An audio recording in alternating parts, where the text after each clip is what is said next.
할렐루야. 토요 새벽 기도에 나오신 여러분들을 주님의 이름으로 환영하고 축복합니다. 오늘도 우리와 함께 하시며 인생의 주관자 되시는 하나님께 마음 모아 예배드리는 우리 모두가 될 수 있기를 바랍니다.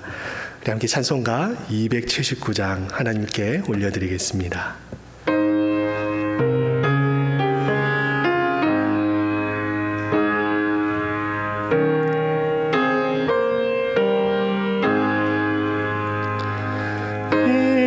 인내하신 구세주여 내가 비오니 죄인오라 하실 때에 날 부르소서. 주여 주여 내가 비오니 죄인오라 하실 때에 나 부르소서. 자비하신 보좌 앞에 엎드려 자복하고 회개하니 믿음 주소서. 주여 주여 내가 비오니 죄인오라 하실 때에 날 부르소서. 주의 공로 의지하여 주께 가오니 상한 마음을 고치시고 구원하소서.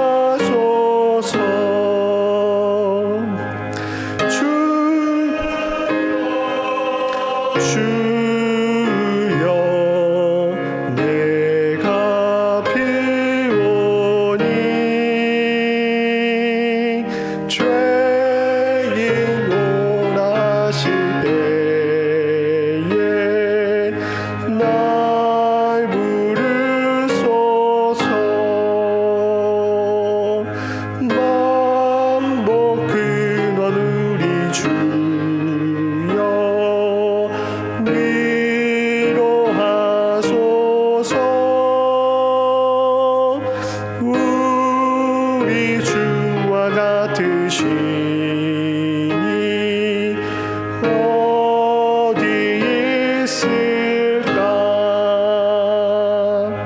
주여 주여 내가 비오니 죄인오라 하실 때에 날 부르소서.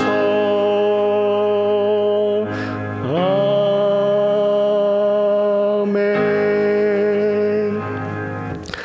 사랑과 은혜 하나님, 오늘도 저희를 깨워 주님 앞에 엎드리게 하시니 참으로 감사드립니다.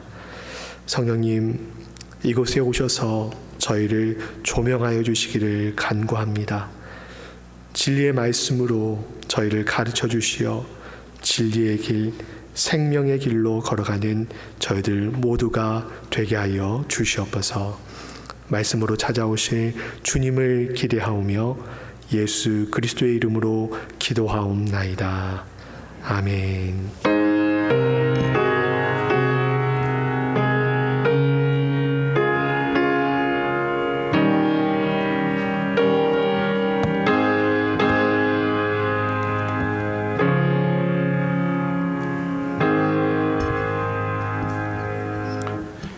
오늘 이 아침에 우리에게 주신 하나님 말씀은 구약 성경 사사기 6장 11절에서 24절까지 말씀입니다. 사사기 6장 11절에서 24절까지 말씀입니다. 구약 성경 370쪽에 있습니다. 말씀을 한 절씩 교독하도록 하겠습니다. 사사기 6장 11절 말씀입니다.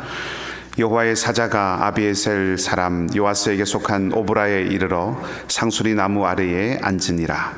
마침 요아스의 아들 기드온이 미디안 사람에게 알리지 아니하려 하여 밀을 포도주 틀에서 타작하더니 여호와의 사자가 기드온에게 나타나 이르되 큰 용사여 여호와께서 너와 함께 계시도다 하매 기드온이 그에게 대답하되 오 나의 주여 여호와께서 우리와 함께 계시면 어찌하여 이 모든 일이 우리에게 일어났나이까?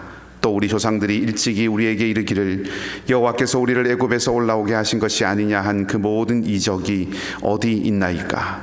이제 여호와께서 우리를 버리사 미디안의 손에 우리를 넘겨주셨나이다 하니 여호와께서 그를 향하여 이르시되 너는 가서 이 너의 힘으로 이스라엘을 미디안의 손에서 구원하라. 내가 너를 보낸 것이 아니냐 하시니라. 그러나 기드온이 그에게 대답하되 오 주여 내가 무엇으로 이스라엘을 구원하리이까? 보소서 나의 집은 므낫세 중에서 극히 약하고 나는 내 아버지 집에서 가장 작은 자니이다 하니 여호와께서 그에게 이르시되 내가 반드시 너와 함께 하리니 네가 미디안 사람 치기를 한 사람을 치듯 하리라 하시니라. 기드온이 그에게 대답하되 만일 내가 주께 은혜를 얻었사오면 나와 말씀하신 이가 주 되시는 표징을 내게 보이소서. 내가 예물을 가지고 다시 주께로 와서 그것을 주 앞에 드리기까지 이곳을 떠나지 마시기를 원하나이다 하니 이르되 내가 너 돌아올 때까지 머무리라 하니라. 기드온이 가서 염소 새끼 하나를 준비하고 가루 한 에바로 무교병을 만들고 고기를 소쿠리에 담고 국을 양푼에 담아 상수리 나무 아래 그에게로 가져다가 드리매 하나님의 사자가 그에게 이르되 고기와 무교병을 가져다가 이 바위 위에 놓고 국을 부으라 하니 기드온이 그대로 하니라. 여호와의 사자가 손에 잡은 지팡이 끝을 내밀어 고기와 무교병에 대니 불이 바위에서 나와 고기와 무교병을 살랐고 여호와의 사자는 떠나서 보이지 아니한지라. 기드온이 그가 여호와의 사자인 줄을 알고 이르되 슬프도소이다 주 여호와여 내가 여호와의 사자를 대면하여 보았나이다 하니 여호와께서 그에게 이르시되 너는 안심하라 두려워하지 말라 죽지 아니하리라 하시니라. 기드온이 여호와를 위하여 거기서 제단을 쌓고 그것을 여호와 살롬이라 하였더라. 그것이 오늘까지 아비에셀 사람에게 속한 오브라에 있더라. 아멘. 할렐루야. 좋으신 주님께서 오늘도 우리 모두 함께 하시기를 소망합니다. 오늘은 11절에서 16절까지의 말씀을 중심으로 좀 살펴보도록 하겠습니다. 여러분, 하나님이 함께 하신다라고 하는 것은 환경의 변화만을 의미하지 않고 나의 변화도 뜻합니다. 그러니까 하나님이 함께 하신다 할 때 환경이 변하는 것도 하나님이 함께 하신다는 증거이기도 하지만 사실 더 우선적이고 근본적인 것은 나의 변화가 하나님이 함께 하신다고 하는 증거다 하는 겁니다. 기드온이 오늘 경험하는 모습이 그것을 보여줍니다. 기드온에게 하나님의 사자가 나타나서 하나님께서 기드온과 함께 하신다라고 하는 말을 전하죠. 그 11절 12절의 말씀입니다. 그러자 기드온이 그 여호와의 사자에 대하여서 대답을 합니다. 그 대답이 13절 말씀인데 기드온의 대답을 이르자면 하나님께서 우리와 함께 계신다면 하나님이 우리와 함께 하신다면 왜 미디안이 우리를 괴롭히고 우리는 이렇게 어렵고 힘들게 살아야 하는가? 하나님이 함께 하신다고 하는 것은 그 옛날 우리 조상들이 우리에게 말해줬던 것처럼 홍해를 건너는 사건들, 또 광야에서 하나님께서 함께 하시고 이적을 베푸셨던 그때처럼 하나님의 역사가 지금도 나타나야 하는 것 아닌가? 미디안이 지금 사라지고 우리를 괴롭히고 있는 동방 사람들이 물러가고, 그래서 마음 편하게 농사를 짓고 두 다리 뻗고 그렇게 잘 수 있어야 하나님이 함께 하신다고 말할 수 있지 않는가? 우리가 이렇게 고난이 떠나지 않고 어려움이 계속해서 찾아오는 이런 삶을 산다고 하는 것은 하나님이 우리를 버리셨다는 증거가 아닌가? 그렇게 지금 대꾸를 하고 있는 거죠. 일면이 기도원의 말에 틀린 것이 사실은 없습니다. 하나님이 함께 하시면 막혔던 담이 허물어지고 굽었던 길이 직진이 되고 곧은 길이 되고 깊은 수렁이 메워져서 평탄한 그런 자리가 되고, 한겨울같이 얼어붙었던 여러 가지 상황들이 봄처럼 녹습니다. 그것이 하나님이 함께 하시는 증거가 되죠. 상황이 바뀌고 형편이 바뀌고 어려움이 물러가고 문제가 해결되고 걱정거리가 사라질 때 우리는 이것이 하나님이 함께 하시는 증거라고 고백을 합니다. 옳습니다. 그런데 그것만이 아니다 하는 것이죠. 형편이 달라지는 것만이 하나님께서 함께 하신다고 하는 증거가 아니라 내가 달라지는 것도 하나님이 함께 하신다고 하는 증거라는 것입니다. 아니, 많은 경우에 하나님은 상황을 바꾸시고 또 형편을 바꾸시고 또 환경을 변화시키시는 것 못지않게 우리 자신들을, 나 자신을 하나님은 변화시키십니다. 그리고 그것을 통해서, 변화된 나를 통해서 환경을 바꾸어 가시죠. 그것이 어떤 의미에서 진정한 변화이기 때문에 그렇습니다. 우리가 이것을 알면서도, 그렇다라고 하는 것을 알면서도 우리는 이 기드온처럼 환경이나 혹은 상황이 변하게 되면 모든 것이 다 괜찮아질 것이다 라고 하는 그런 생각에 사로잡힐 때가 많이 있습니다. 하지만 환경은 바뀌지만, 상황은 바뀌지만, 형편은 변화되지만 내가 변화되지 않고 내가 바뀌지 않으면 그것은 진정한 변화라고 말하기가 어렵습니다. 환경뿐만 아니라 더욱 중요한 것은 사람이 바뀌어야 진정한 변화를 가져올 수 있다 하는 것입니다. 자, 오늘 본문의 말씀을 보면 기드온이 지금 타작을 하고 있습니다. 곡식을 떨고 있습니다. 근데 11절 말씀을 보면 밀을 추수하는데, 타작을 하는데 11절 마지막 말미에 보면 그 밀을 포도주 틀에서 타작을 하고 있다라고 말합니다. 고대의 포도주 틀이라고 하는 것은 구덩이를 파고 혹은 바위를 파서 그렇게 만들었는데 2층으로 이렇게 되어 있습니다. 윗부분에서 포도를 바르면 그 즙이 이제 밑으로 흘러내려서 모여진 것을 이제 가지고 가는 것이죠. 이것이 포도주 틀입니다.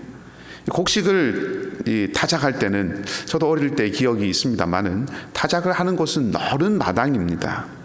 느른 곳에서 곡식을 떨어야 하는데, 지금 이 미디안 사람들에게 들키지 않기 위해서, 들키면 다 빼앗기니까요, 미디안 사람들이 모르도록 포도주 틀에서 밀을 타작하고 있습니다. 다른 사람들도 다 그렇게 했겠죠. 그 당시 살았던 모든 사람들, 아마 대부분의 사람들이 다 그렇게 숨어서 곡식을 떨었을 것입니다. 기드온도 그렇게 미디안 사람들에게 들키지 않으려고 포도주 틀에서 밀을 타작하고 있습니다.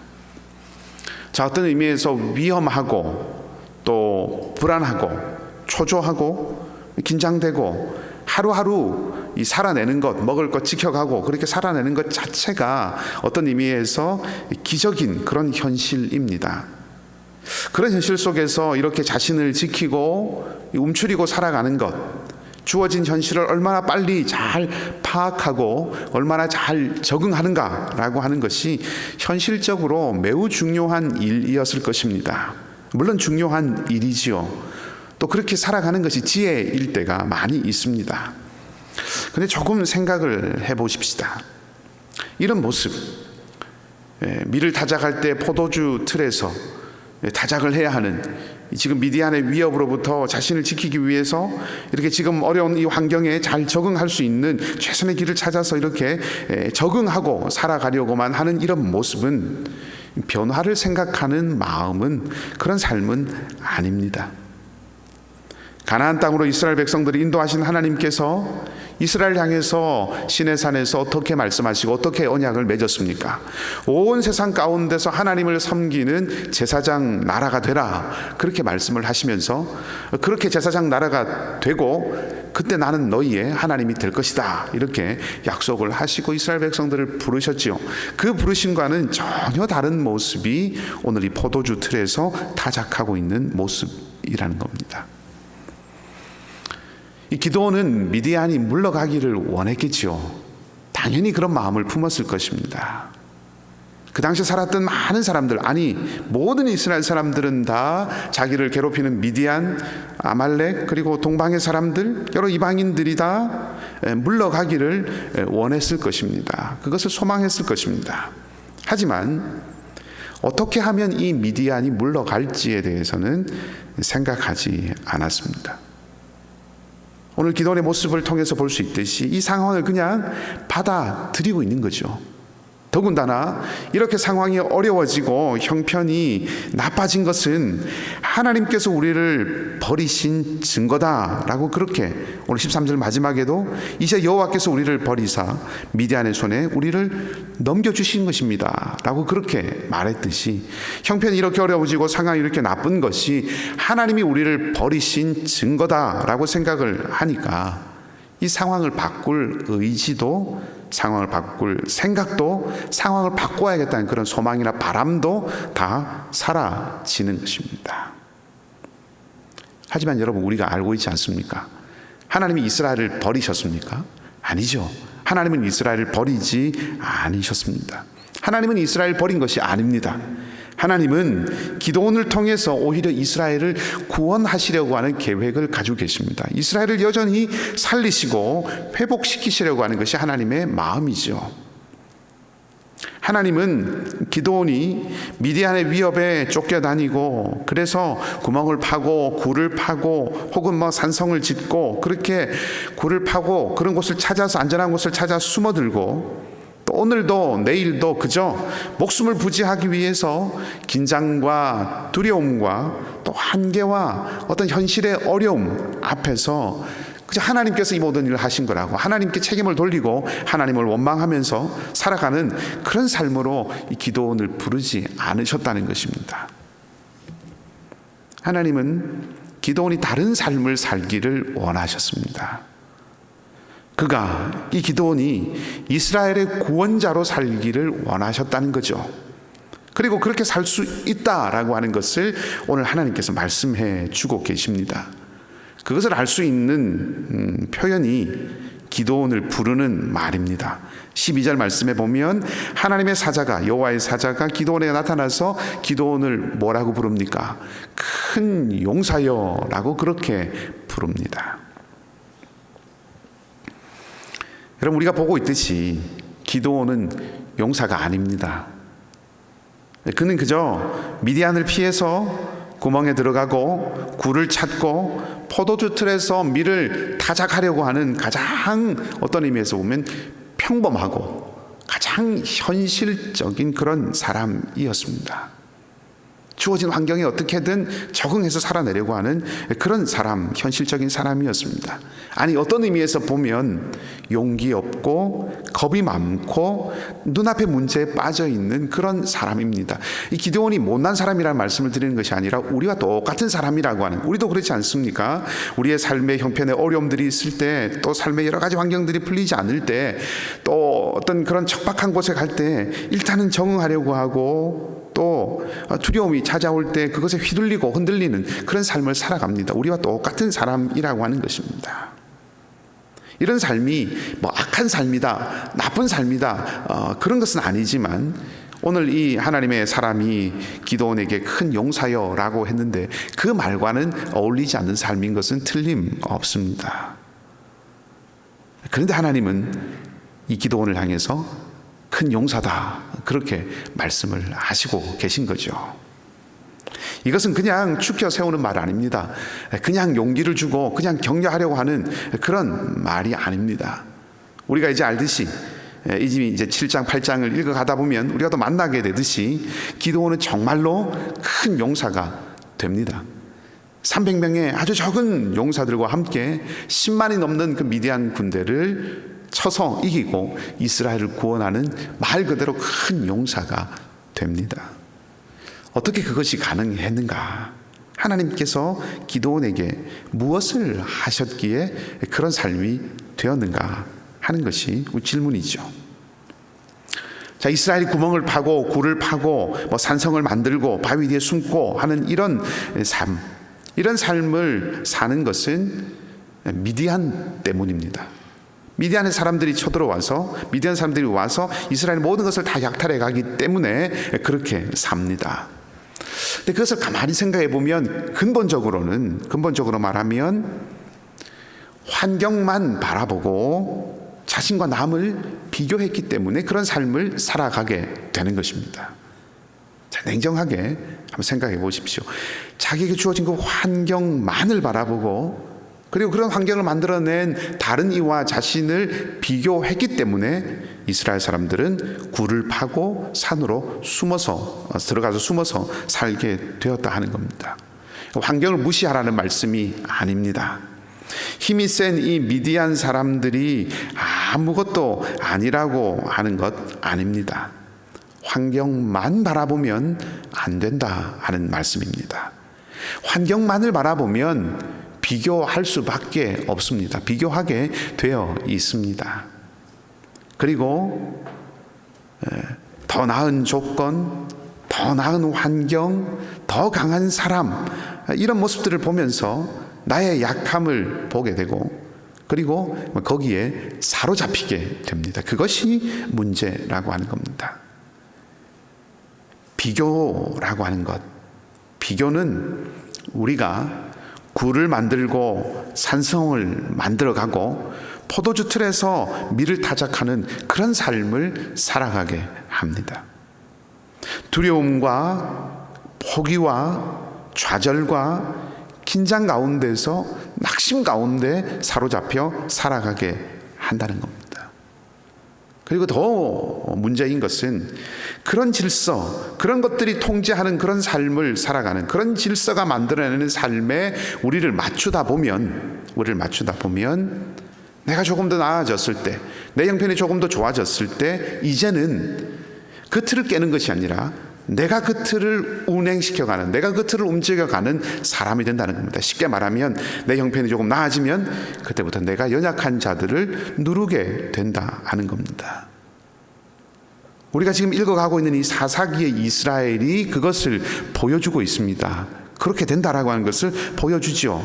이스라엘 사람들이 가나안을 정복할 때 가나안 사람들이 강하니까 쫓아내지 못합니다. 그렇게 해서 같이 어떻게든 어울려 같이 살아갑니다. 그러다가 이스라엘이 강해지면 그 다음 무엇을 합니까? 이 가나안 사람들을 노예로 삼습니다. 그들에게 노역을 시키죠. 이스라엘 사람들이 어떤 사람들이었습니까? 애굽에서 노예로 살던 사람이죠.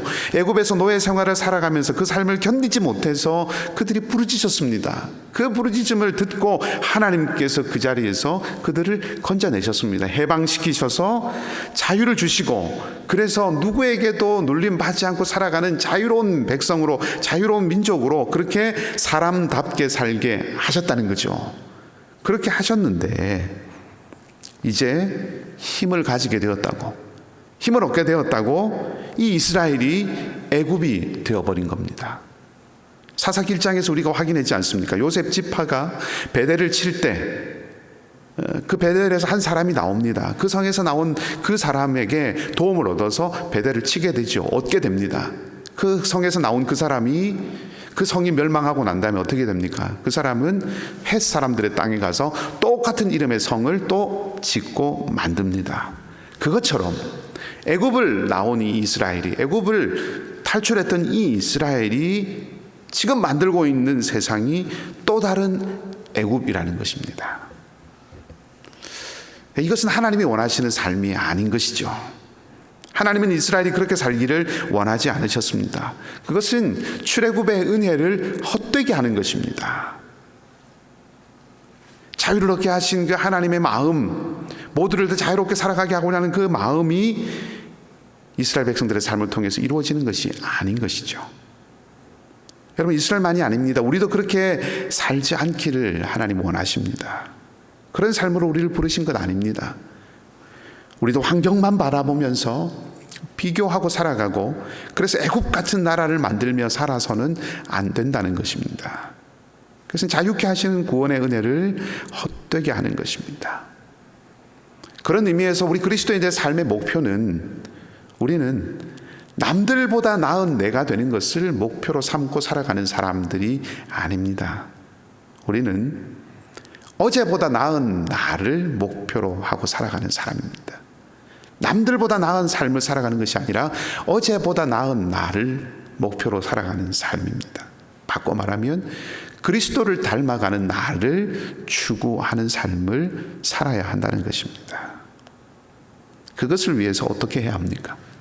그런 삶을 살기 위해서 어떻게 해야 하는지 하나님은 오늘 기도원에게 말씀하시는데, 그것은 다름이 아니라 하나님을 바라보게 하는 것입니다. 14절 말씀에 보면 하나님께서 기도원을 향해서 그렇게 말씀하시죠. 여호와께서 그를 향하여 이르시되 너는 가서 이 너의 힘으로 이스라엘을 미디안의 손에서 구원하라.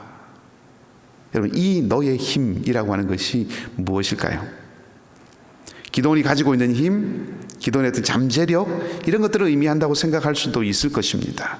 기도원은 지금 깨닫지 못하고 있지만, 그래서 무서워서 두려움 가운데 포도주 틀에서 밀을 타작하는 그런 삶을 살아가고 있지만, 그래서 자신은 깨닫지 못했지만 하나님이 주신 어떤 능력이 있는데 그것을 발견하라 하는 그런 말씀으로 읽을 수도 있을 것입니다. 그러나 엄격히 말하면 그런 의미는 아닙니다. 말씀 이어지죠. 14절 말씀은 이어집니다. 내가 너를 보낸 것이 아니냐. 나아가서 16절 말씀에 보면 내가 반드시 너와 함께 하겠다라고 그렇게 말씀하십니다. 그렇게 본다면 이 너의 힘이라고 하는 것은 하나님 자신을 의미하는 것입니다. 이 너의 힘으로 가서 이스라엘을 구원하라 하는 이 말은, 너는 네가 생각하는 것보다 훨씬 강한 사람이고, 너는 네가 생각하는 사람보다, 너 자신이 생각하는 너보다 훨씬 뛰어난 존재다라고 말씀해 주시는 것이 아니라, 그래, 너는 약하다. 미디안 앞에서 굴을 파야 하고 동굴을 찾아서 움직여야 되고 포도주 틀에서 밀을 추수해야 되는 그런 사람이다. 그러나 그것이 문제가 아니다. 내가 너의 힘이다. 내가 너의 힘이 될 것이다. 내가 너와 함께 하니 너는 큰 용사가 될 것이다. 그러니 가서 이스라엘을 구하라. 그렇게 말씀을 하시는 것입니다. 하나님께서, 하나님 자신이 기도원의 힘이라고 하는 것을 기억하라는 것입니다. 오늘 우리에게 말하면 하나님께서 우리의 힘이라고 하는 그 사실을 잊지 말라 하고 말씀하시는 것이죠. 하나님을 능력으로 삼아서, 아니 하나님의 능력으로 살아가라 하는 말씀을 하시는 것입니다. 모세를 부르셨을 때, 예레미야를 부르셨을 때도 여러 번 하나님께서 똑같은 말씀을 하셨지요. 그렇게 하셨듯이 하나님은 기도원에게도 당신이 그와 함께 하시겠다고 말씀하시고 약속하셨습니다. 16절 말씀은 12절 말씀보다 훨씬 더 강하게 사실은 표현되어 있습니다. 이 16절 말씀을 문장의 뜻을 그대로 따라서 한번 풀어서 옮긴다면, 다른 이가 아니라 바로 내가 너와 함께 활동할 것이다, 일할 것이다, 움직일 것이다, 이렇게 이해할 수 있는 표현입니다.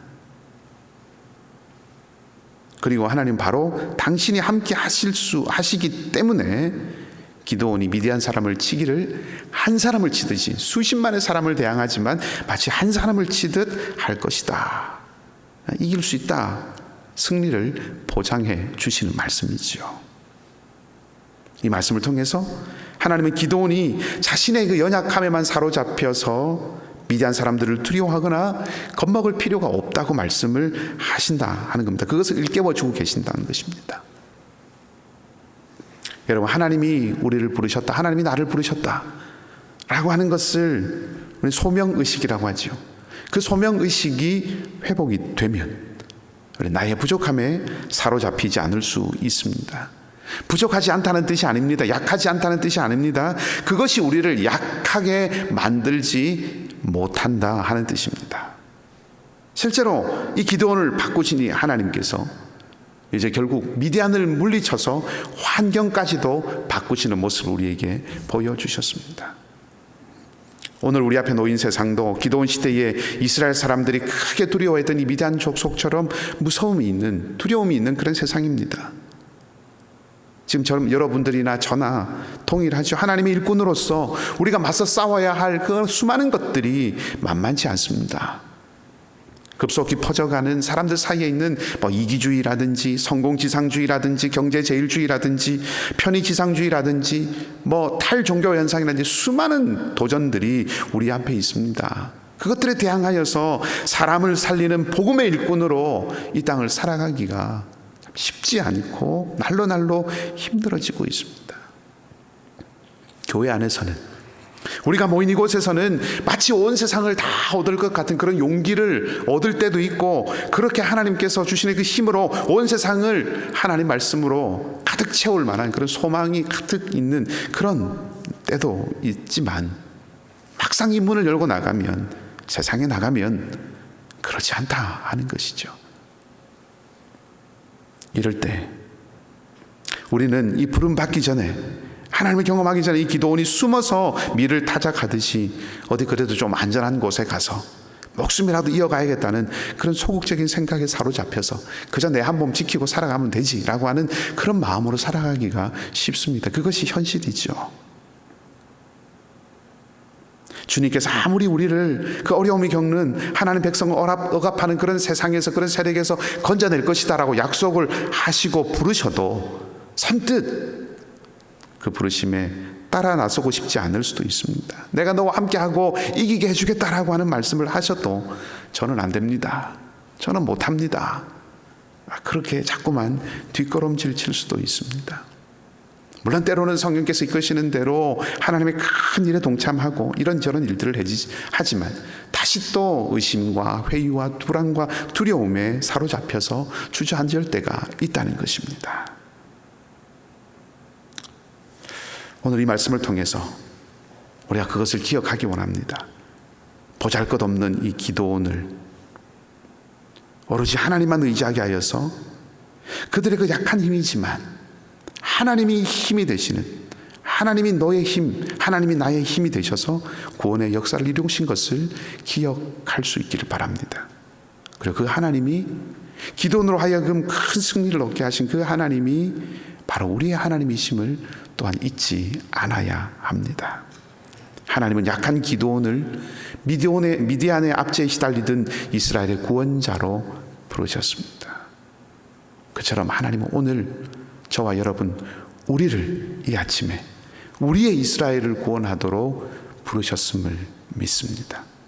오늘 우리는 이 기드온의 이야기를 통해서 너희의 이스라엘을 구하도록 내가 너희를 보낸다, 너의 이스라엘을 구하도록 내가 너를 보낸다 하는 그런 하나님의 음성을 들어야 할 것입니다.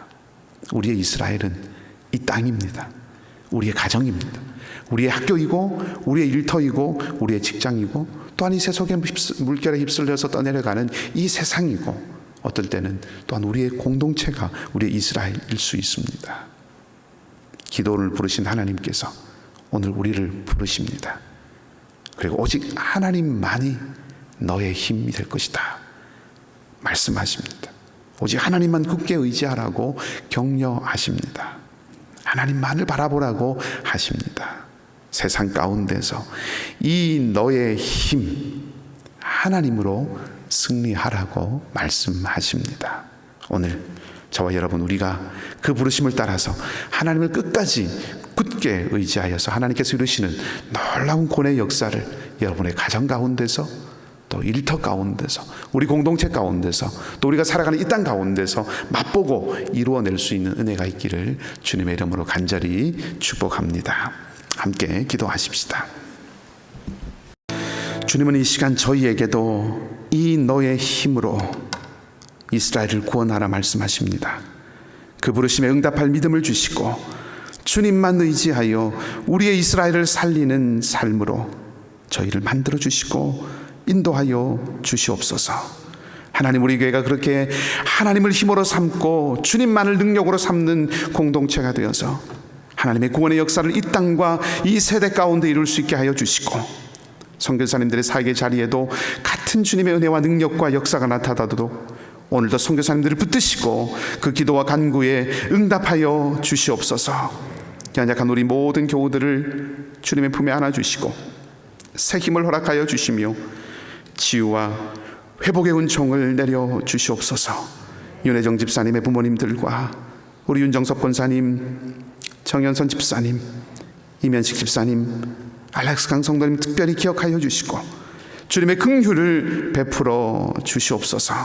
상록교 어르신들의 건강을 지켜주시고 우리 교우들의 삶의 자리마다 주님께서 오늘도 친히 찾아가셔서 지키시고 함께하여 주시며 우리 모든 교우들의 삶의 자리, 가정, 자녀들의 발걸음들, 일터와 직장의 모든 현장 가운데서 하나님 이스라엘을 미디안의 손에서 구원해내는 놀라운 하나님의 역사가 날마다 경험되도록 주의 영이, 하나님의 영이 함께하여 주시옵소서. 오늘 또한 내일 주일을 잘 준비하는 하루가 되기를 간절히 바라며 늘 우리와 함께 하시고 우리의 가장 하나님의 최선으로 허락하여 주시는 좋으신 주님 예수 그리스도 이름으로 기도하옵나이다. 아멘. 주님께서 가르쳐 주신 기도를 함께 드리겠습니다. 하늘에 계신 우리 아버지여, 이름이 거룩히 여김을 받으시오며 나라가 임하시오며 뜻이 하늘에서 이루어진 것 같이 땅에서도 이루어지이다. 오늘 우리에게 일용할 양식을 주시옵고 우리가 우리에게 죄 지은 자를 사하여 준 것 같이 우리 죄를 사하여 주시옵고 우리를 시험에 들게 하지 마시옵고 다만 악에서 구하소옵소서. 나라와 권세와 영광이 아버지께 영원히 있사옵나이다. 아멘. 말씀을 기억하시고 잘 기도하시고요. 오늘도 믿음으로 승리하는 복된 하루가 되시기를 바랍니다.